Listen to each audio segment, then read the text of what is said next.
Hello and welcome to the thought for today. Today, I thought I would just share with you a story called The Good King, and it's been written by somebody called Amy Lefevre. There was once a very good king who lived in a beautiful country where the sun was always shining and the people were always happy.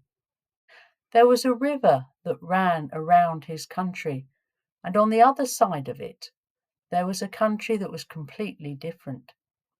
It had hardly any sun, a great deal of rain and cold wind, and a wicked, cruel king who made everybody miserable. So the good king built a long bridge over the river and asked the unhappy people to come over and live with him. The strange thing was that the people didn't want to come. They said they couldn't find the bridge, that it was too much trouble to go across, and that some of them lived too far away from it to find it. So one day the king sent 3 of his servants over to show the people the way, and to tell them all about it. 2 of these servants had a great talent, and the third thought herself very stupid, but she loved her king and told him she would do her best. The first one of the servants went into the unhappy country and began to sing to the people. She had a beautiful voice, and wherever she went, the people gathered in crowds to hear her. She sang of the king and of the happy country over the bridge, and as she sang, the people felt that they wanted to go there. But sometimes, when she stopped singing, the people stopped wanting to go, and some only cared for her voice and not for her message.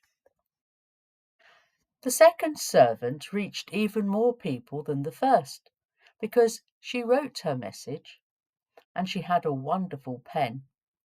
Far, far away, people read her letters and her writings, and they liked them, for she was given the power to touch their hearts. But sometimes she altered her message a little to please the people more, and the way across the bridge to the beautiful country was not mentioned too often.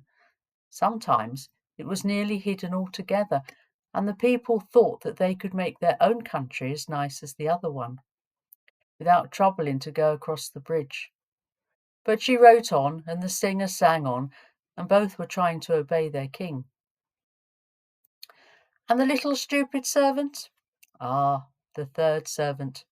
She couldn't sing, and she couldn't write, and she couldn't reach very many people, but her little heart was full of love for her king, and so she talked about him to everyone who would listen to her. She wasn't clever, but she said a word here and a word there, and she always kept pointing to the bridge. Little children found their way easily when she took them by the hand and led them there. Old men and women leaned on her arm and hobbled slowly towards it. She would whisper softly to the weeping ones. She would explain slowly to the stupid ones, and everyone listened to her, because they said she was so simple and clear and didn't confuse them. She only knew one bridge, and she always pointed to it and talked of the good king. By and by the king called his servants home.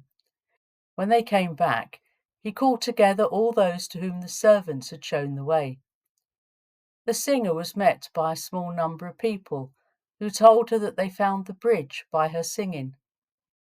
The writer was met also by some who far away had read her message and had been guided to the bridge by it. But the little stupid servant was surrounded by a crowd.